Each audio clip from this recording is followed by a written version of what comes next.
Vous n'avez jamais vu une telle méthode de siège. 300 soldats tirent des cocotiers avec des cordes. Puis les guerriers courageux, boucliers en main, avancent rapidement. Menés par Paul, ils se divisent en groupes de 6. Ils se tiennent main dans la main sur les cocotiers. Dans le violon occupe les cordes, les soldats sont de cette manière. De nombreux soldats volent rapidement vers les attaques hautes et pointues.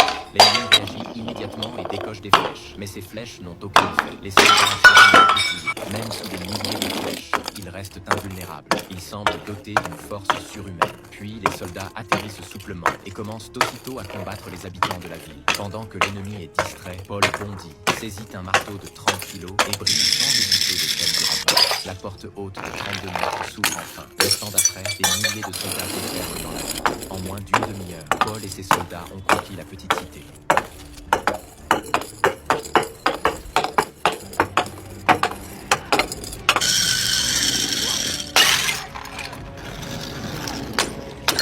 Une créature humanoïde terrifiante attaquait l'homme avec rage. Malgré tous ses efforts pour résister, rien n'y faisait. Il ne parvenait pas à se libérer. On imagine à quel point la bête était puissante. Son compagnon, furieux, ne se soucia plus de sa propre sécurité. Il saisit une pointe de fer de 40 mètres et se jeta sur le monstre. Il devait lui faire payer le prix fort. Bien qu'il ait sauvé l'homme in extremis, c'est lui qui en fit les frais. Il devint la cible de la créature. Quand il réalisa le danger, il était déjà trop tard. L'homme bondit aussitôt et lança une dalle d'une tonne vers le monstre. Même au péril de sa vie, il devait protéger son camarade. Il pensait que le point faible du monstre était le crâne. Mais c'était en fait une fausse ouverture, délibérément exposée pour mieux contre-attaquer. Même une statue de 10 000 mètres s'effondra avec lui. Alors qu'ils croyaient leur fin venue, la créature fut écrasée par la statue qu'elle avait elle-même fait tomber. Mais avant même qu'ils puissent reprendre leur souffle, d'autres monstres furent alertés. Il était un maître assassin de renom. Non seulement il possédait des pouvoirs surnaturels, mais son corps était aussi indestructible. D'innombrables experts dans l'art, une série de assassinats, puissance, l'empereur en personne souhaitait qu'il transporte 100 000 mains. Il recevait la cour à de la partie. C'est à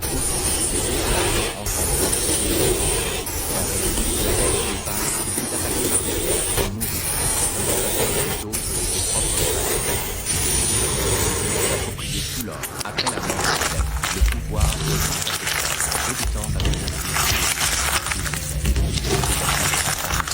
et partit venger son père. Les oncles ne comptaient pas les coups, ils donnèrent aussitôt l'ordre de le tuer. La fille déploie ses ailes pour protéger celui qu'elle aime. Elle transforme son énergie spirituelle en bouclier et lui épargne un coup fatal. Mais l'ennemi continue d'attaquer sans relâche. La fille n'a d'autre choix que de libérer son orbe vital. Après avoir réussi à repousser l'ennemi, elle utilise le peu d'énergie qui lui reste pour propulser la barque loin du danger. Mais privée de son orbe, elle s'effondre. Le singe voit celle qu'il aime s'écrouler. Il rame désespérément de toutes ses forces. S'il atteint la rive, la fille pourra être sauvée. Mais ses blessures sont trop graves. Elle n'a pas pu tenir. Impuissant, le singe la regarde reprendre sa forme originelle. Une fois à terre, le singe court vers la forêt. Mais il tombe dans un piège de chasseur. Le canari est projeté au sol. C'est alors qu'un chasseur s'approche. Il ramasse l'oiseau et l'avale tout rond. Témoin de cette scène, le singe, malgré une douleur insoutenable, se libère du piège. Fou de rage, il se jette sur le chasseur et le frappe violemment avec une pierre. Jamais plus la fille ne reviendra à ses côtés. Pourtant, leur destin ne s'arrête pas là. Rongé par le chagrin, le singe lui érige une tombe et fait un serment solennel devant sa sépulture. L'homme, avec le sabre qu'il tient en main, n'utilise même pas un dixième de sa force. Il tranche d'un seul coup la stèle en fer noir forgée par l'école d'arts martiaux. L'énorme fracas attire aussitôt l'attention des autres. Le maître de l'école veut retrouver cet expert, sans savoir que celui qu'il cherche se trouve déjà chez lui. Cet homme n'est autre que son propre fils, celui qu'il méprisait il y a 20 ans. Comme l'enfant était né incapable de pratiquer les arts martiaux, son père, craignant que cela ne se sache, l'a fait abandonner dans la montagne. Mais cette fois, le père va le regretter amèrement. Bien qu'incapable de pratiquer les arts martiaux, cet homme est un prodige, comme on n'en voit qu'une fois par millénaire. Recueilli par un maître, il a révélé un talent extraordinaire. Son maître lui a remis un pendentif de jade et l'a envoyé retrouver sa famille. Il lui a bien recommandé de ne pas se battre à la légère.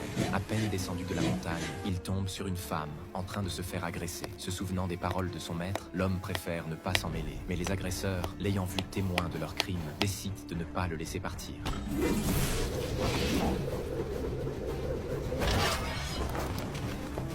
Pour le remercier de l'avoir sauvé, la femme l'emmène chez elle. Apprenant qu'il recherche sa famille, le maître de l'école décide de l'aider. Mais quand l'homme sort le pendentif de jade, la femme se fige sur place, car c'est exactement celui qu'elle avait préparé pour son fils il y a 20 ans. À l'instant où la mère veut le reconnaître, le père l'en empêche. Il trouve toujours cela humiliant. Mais comme l'homme a sauvé sa fille, il accepte de le laisser loger chez eux. Le lendemain, des membres d'une autre école débarquent. Pour défendre le titre de première école, ils n'ont d'autre choix que d'accepter le défi. Le maître monte lui-même sur le ring. Sa fille aînée entre en lice, mais elle est vaincue après quelques échanges seulement. Voyant sa fille se faire battre, la mère s'apprête à intervenir au péril de sa vie. Rongée par la culpabilité envers son fils disparu depuis tant d'années, elle sort un bracelet pour se faire reconnaître de lui. Au moment où l'homme voit le pendentif de jade et le bracelet réunis, il comprend enfin que la personne devant lui est sa propre mère. Sans hésiter, l'homme passe à l'action.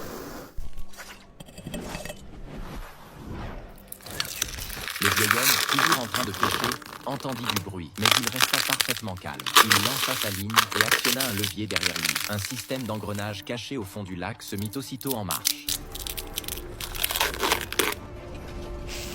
D'énormes vagues surgirent soudain à la surface. Grâce à un ensemble de mécanismes reliés entre eux, une colonne de pierre émergea au centre du lac. D'innombrables fils d'acier tranchants jaillirent de la colonne, recouvrant toute la surface du lac. Les assassins, trop lents à réagir, furent lacérés par les fils d'acier et chutèrent brutalement du ciel.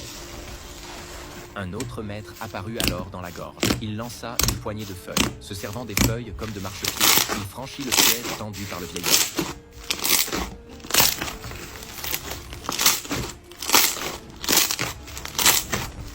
Voyant cela, le vieillard lui lança sa canne à pêche avec rage.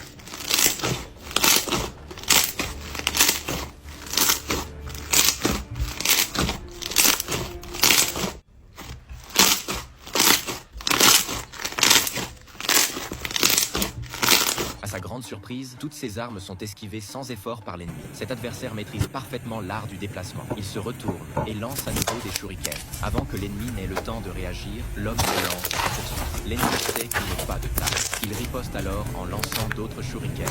L'homme les renvoie tous d'un geste. L'ennemi panique. Il ne peut que tenter d'esquiver. L'ennemi est vaincu. Il profite de la confusion pour s'enfuir. L'homme lance un dernier shuriken et touche le voile de son adversaire. L'homme se présente devant sa maîtresse pour réclamer sa gloire, mais l'ennemi envoie un combattant encore plus redoutable. Un combat épique s'engage.